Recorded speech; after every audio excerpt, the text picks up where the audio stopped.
Hi, folks, and welcome to Classic Kid Video. Can you tell I'm running out of ideas for the name of the show? It doesn't matter. I'm talking with my good friends Luke from Down from the Attic and Bernardo from Tabletop Island. Gentlemen, thank you for joining me once again. Thanks, man, for having me. Yeah. This is so much fun. This is like the only reason the quarantine is okay for me. It doesn't suck as bad. I should say it's not okay for me at all, but it doesn't suck as bad because of you guys. We have a few questions here. The first one, let me see. I guess I will start this one off. It's a classic game you played as a kid. Mine has to be Monopoly. I played it all the time as a kid. I had my dad wouldn't let us get his board game out because we would lose the pieces. He's probably right. I wouldn't have. I would have been very protective of them, but my little brothers probably would have thrown the pieces everywhere and pieces would have been lost. So I had to cobble together my own homemade Monopoly game. McDonald's was doing their Monopoly McDonald's, and they had the little board on a little brochure. So I took that brochure, folded it up, put it in a cigar box, found a bunch of little wooden pawns that didn't match up. They were different colors, different shapes, but I just put those in there. Got 6 of them. Found some dice from somewhere, some game that had gotten lost a long time ago, but got the dice from there. So I had the dice, and then I had my mom found her old Monopoly game at my grandmother's house, but the board was all warped and stained and stuff, and they were just going to throw it away. I said, "Hold on, how's the cards and money look?" And they said, "Well, they're a little worn." But I said, "Can I have those?" So I had my own little it fit in a little cigar box that I just carry around with me. And every once in a while when I was bored, I go, you know what? Let me just throw out a game of Monopoly. And I'd play by myself. There's no one else to play. And sure, we had our family board game nights where Dad would bring it out. We'd play the big game with him. I love playing that. But for me, I used to sit around and just play that Monopoly game. And anyone who wanted to play with me, my own little, cobbled together, Hobby Lobby edition of Monopoly, I'd play with them.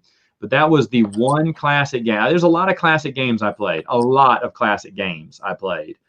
that one it sounds like the Mad Max post-apocalyptic version of Monopoly. It was. It was. Just had a cigar box as a kid. There wasn't a wheelbarrow, a dog, a boot. No, it was a orange thing, a purple squiggly mark.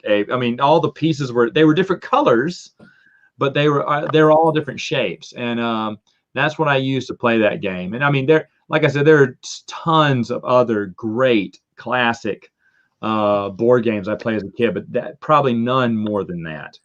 All right, so that was the one I used to play all the time. Bernardo.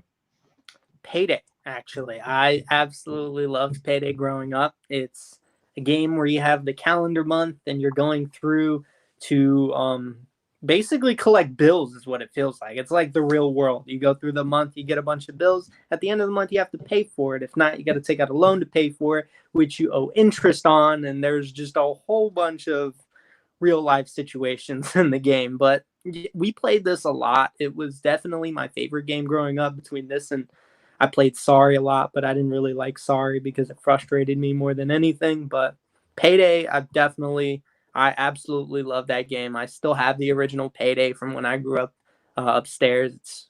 That's the game that I played probably more than anything. One of the few. There you go. You know what? Truth be told, never played Payday. Oh wow! Oh, it's fun. You even gamble. A classic. I never played. We never had a copy. Really? Any of my friends. Yeah, I know. That's crazy. No one had a copy of Payday. I've seen it.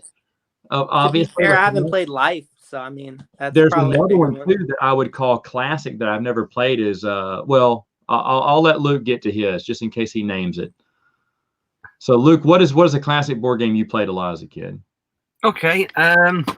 Well, it's actually the first board game that I ever had, which was Ghost Castle, and I must have got this when I was about 3 years old. So obviously held on to it, and it got played quite a lot. My cousin would come round with his copy of Waddington's Frankenstein, and we'd play Frankenstein and then play Ghost Castle. And a lot of fun memories with this one. I love the art for this. I love the mechanics to it. It's just great.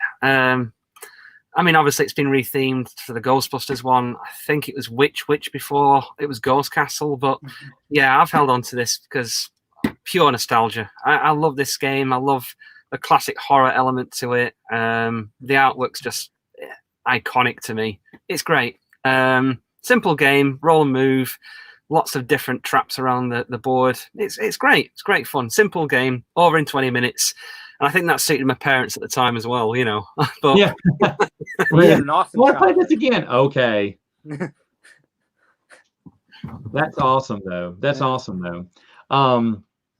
Yeah. So there's a few other questions we could ask with classic games. I've been thinking about it just right now. Y'all gave me some more ideas for another one.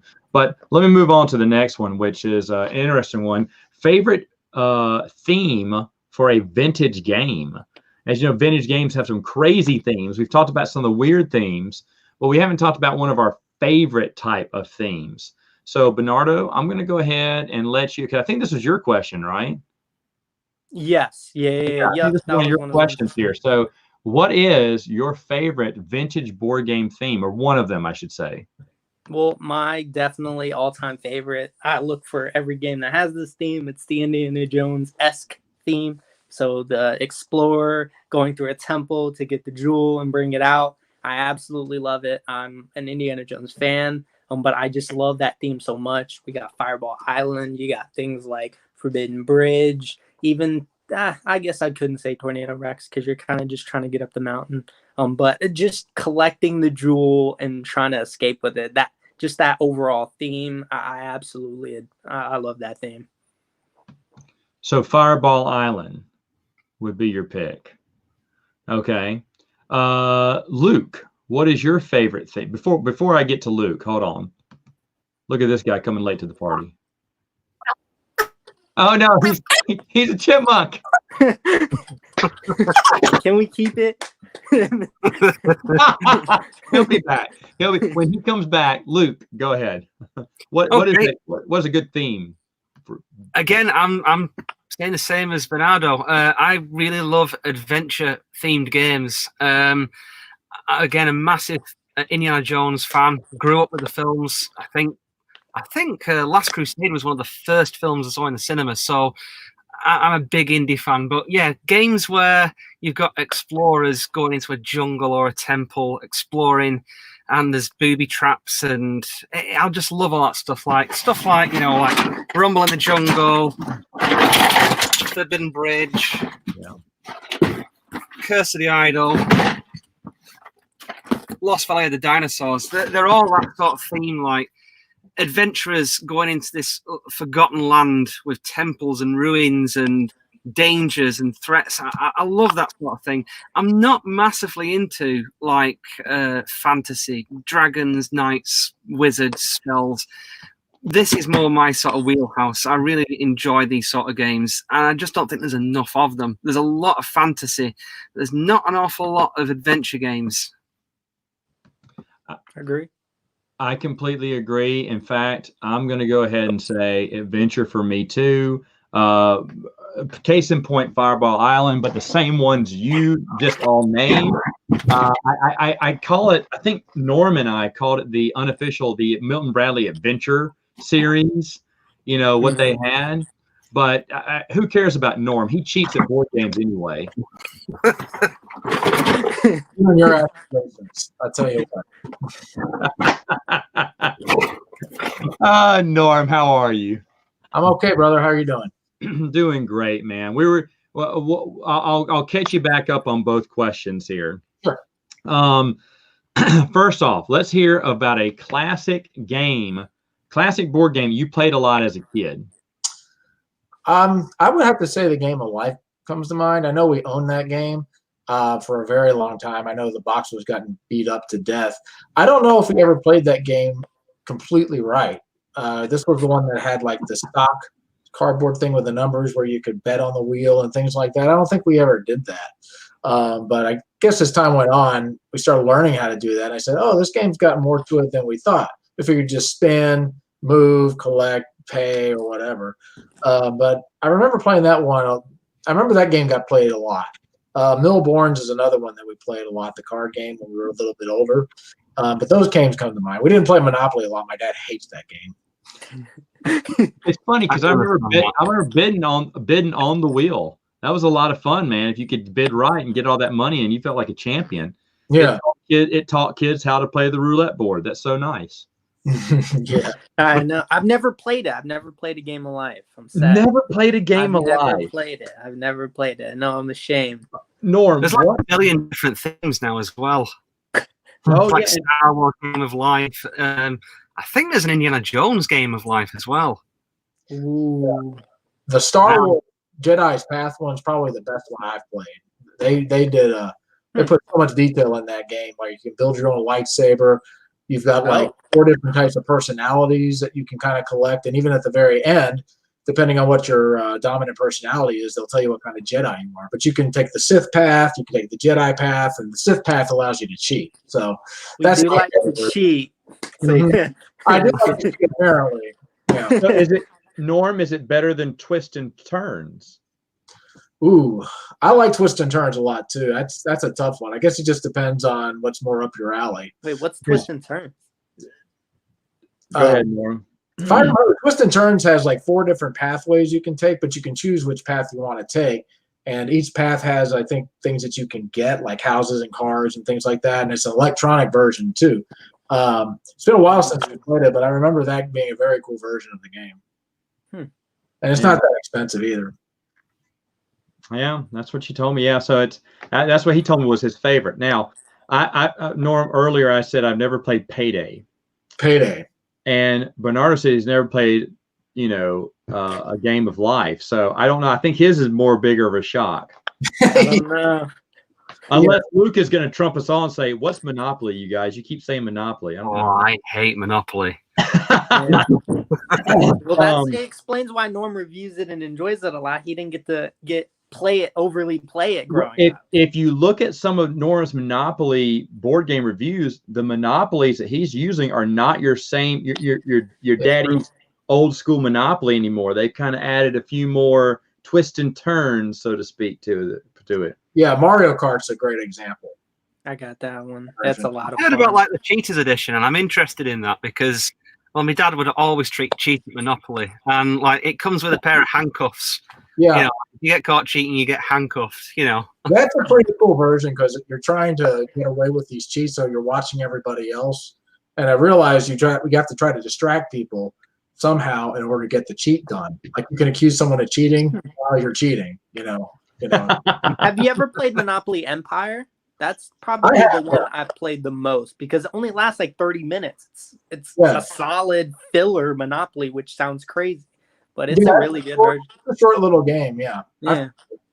The Mario Kart Monopoly really is the only version I have left in my collection, and I absolutely love it.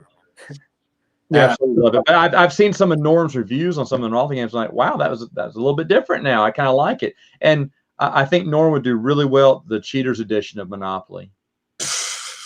Well, at least I could beat you at something. So you beat me at everything. Oh yeah, that's right. Right. Cheat, right? That's how you cheat. That's right. I've seen all the different like versions of Monopoly, like the Indiana Jones and Back to the Future and Ghostbusters, and I look at these things and I pick them up and I'm like, fool me once, Monopoly. Well, to be honest, you're not that far off because it used to be Monopoly with just a theme painted over it. That's what a lot of these were. But now some of the newer ones that are coming out are adding a few more twists to the rules, which I appreciate. Still, I haven't bought any of them because I got plenty of games. But when I saw Mario Kart Monopoly, I was like, that's going to happen. That's going to happen. That they finally touched me. I mean, is there another theme they could take to make me buy one? Possibly. I don't know what it is yet, but possibly. I did hear about a controversial one that was, I don't know if it's been canned because it caused that much of a stir, but it was a feminist version of Monopoly. Oh, Miss Monopoly's real. It came out. Oh, right. Okay. Yeah. Where if you're a guy, you get negatively sort of affected. I had that game. Really, the only difference is like men collect less on Go, and I think you don't have houses, you just have like some kind of hotel. There's very little difference in the game, other than the fact that women have the advantage. That's really the only difference. You could house rule that on any Monopoly game, but yeah, I think Hasbro is just kind of trolling people at this point. Yeah, just It's a way to go viral. yeah. I mean, it made the news, and people like Socialism Monopoly. Now that one, oh my gosh, some guy went off on that. It went viral. Next thing you know, it's on the news, and people are talking about socialism and stuff like that. And actually, I like that person. It's kind of fun. Well, their new version is going to be called Coronavirus Monopoly, where everyone stays at home, no one makes any money, and then eventually you're trying to be the last person to go bankrupt. It's just a one-player version. That's the trick. It's a one-player only. Yeah, and everyone has to all the hotels are closing. The house is being bought by the bank every round, and once you run out of houses and hotels and cash, you're gone. You're just trying to collect unemployment from everyone. But watch out, because if you go on the chance, you could get coronavirus. You have to stay 6 spaces away from everybody. You have or you go to jail. That's a good one.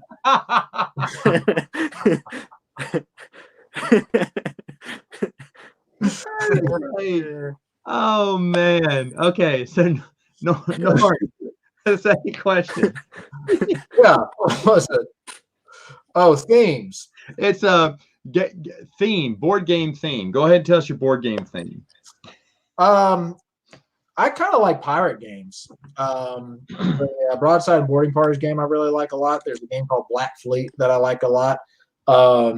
There's a game called Libertalia I haven't played yet, but I kind of like those kind of games, the pirate theme games. The other one, and there's only maybe a couple of games I like, are the ones that involve like mummy tombs. Voice of the Mummy comes to mind. Escape the Mad Mummy comes to mind. I just like those games in particular because Voice of the Mummy's got the 3D board, and then it has a record player in it, and then Escape the Mad Mummy has a really cool contraption with the cube that you use a ripcord and it spins around, and then you're racing around the tomb. I like those two games particularly a lot, but I would have to say those are probably a tie. But I like pirate games and those particular tomb games a lot. The themes are really cool. Oh, I like that answer.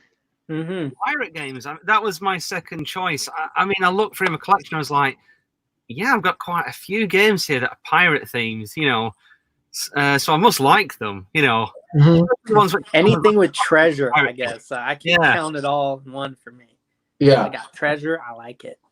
I have a few treasure games too. There was basically as vintage goes, I think I only got no. Norm, you showed me Captain Bones' Goal, which I absolutely love. I really want that one. That's such a fun one. And then Pirate's Gold is what Bernardo showed me, which is a really fun one. My nephews are really impressed by that too. I like that one. But those I believe are Sharkmania is also it's not technically vintage though, right? That's not technically vintage though. No, it's not. I'm reviewing that today.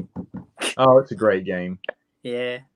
But I have many pirate games, but I do enjoy the pirate theme. But as pirate vintage goes, current I do have quite a few pirate games I enjoy. Yeah. But good one. All right, so the next question, which is going to be I can't wait to hear your answers on this one, but it's best vintage game house rules. What's something that the vintage game was all right, but you house ruled it and it became a much better game? We're going to start with Luke. Okay. I've spoke about this one before on the review for it, but it's one of those rules that we've had in place for so long, it just feels like that's how the game should have been. And it's for Ready, Get, Set, Spaghetti, which is another childhood favourite and another one which I've had for many years. And the rule's dead simple. So in the game, you roll the die, and the whole point of the game is to try to wind your spaghetti in before anybody else. So you've got this spoon and fork where the string is attached to the spoon and the fork can spin round, and you've got to wind it in around the fork. But in the middle of the board, there's a bunch of pegs. So you roll a die, and you take an ingredient out each time, and sometimes it will help free your string up and allow you to wind it in. But after a good few turns, you might find out that you've not got any ingredients of that type left on the board.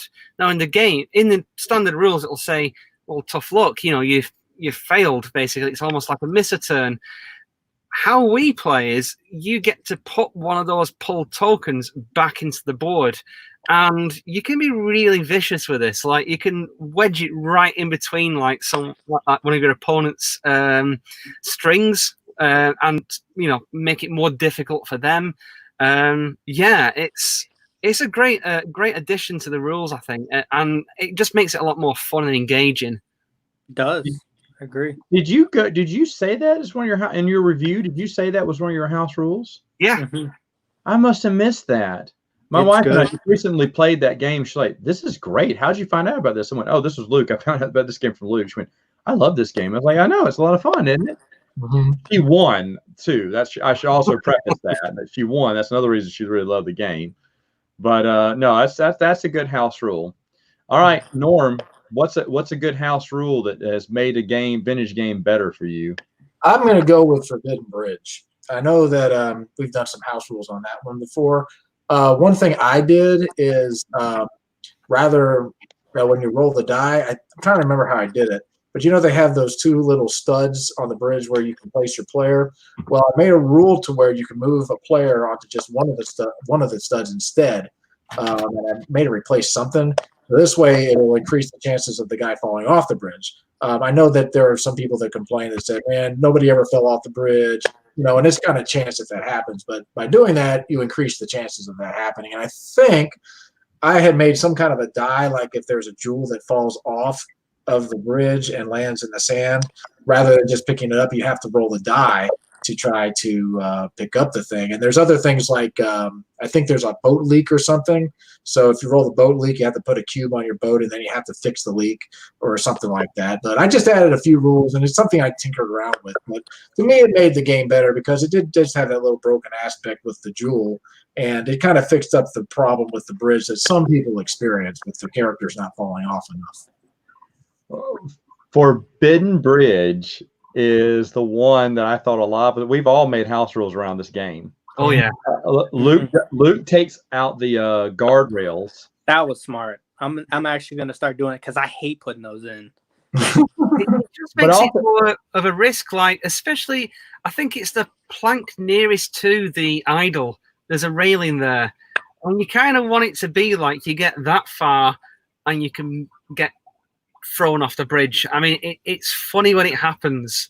If there's that guardrail, it stops that from happening. Yeah, that's really good. And now I've got to change my pick because I was going to say Forbidden Bridge. I have a lot of them, but Forbidden Bridge is going to be one of mine because one of the things we found out very early is people will lose that jewel. They'll fall off, and those jewels will be dropping. And we had someone win just by sitting. My nephew just sat there at the bottom and just waited for jewels to drop and just collected both and then took off. Yeah. And I was like, wait a minute, no. So we made a rule that you can only get you have to go across the bridge once. Yes, to get a jewel.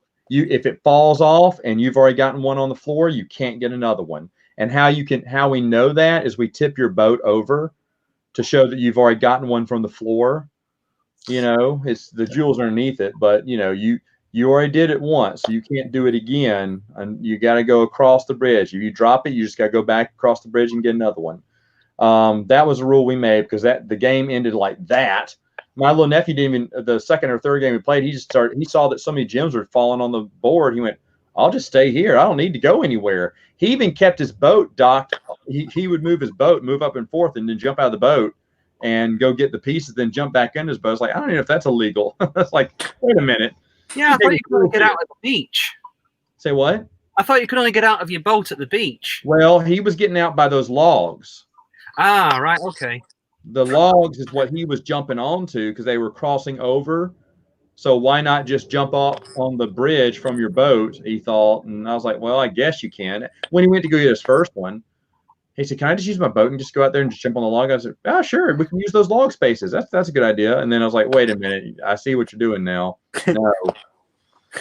But he's always the one to figure out if there's a way to break a game, he'll figure it out quickly because after a few plays, he's pretty genius that way.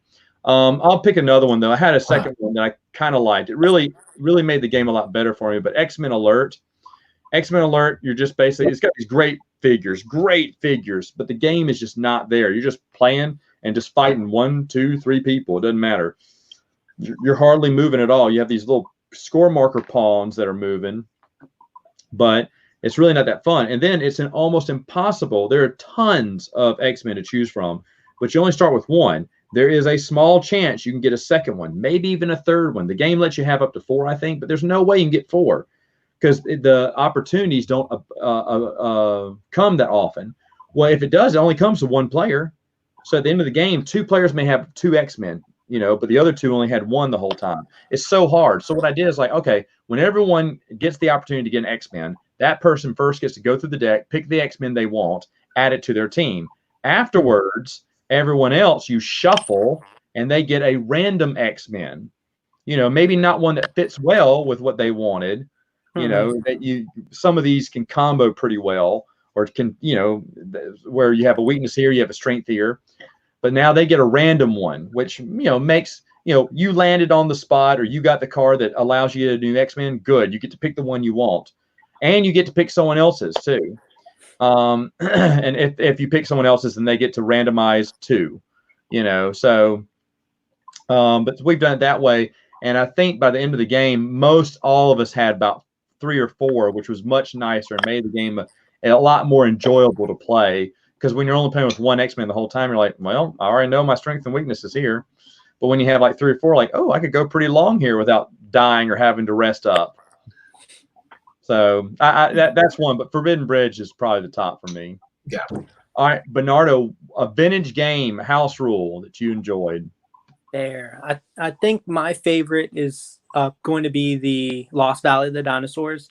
Instead of 1 lava token, I actually do 3 because on the volcano it actually has 6 spaces. So when you start to add 1, it takes 6 times you draw the card, which is already pretty kind of unlikely. There isn't too many to where you'll never get it on the board. So with 3, all you need is 2 to be on the volcano, and then it starts to come onto the land. So that way you start to see lava more, and you can start to strategically set opponents away because they go to a certain path when they want to get their coins, especially when you play the longer game. It makes it a lot better. I definitely think that that's probably my favorite house rule for a game that I play.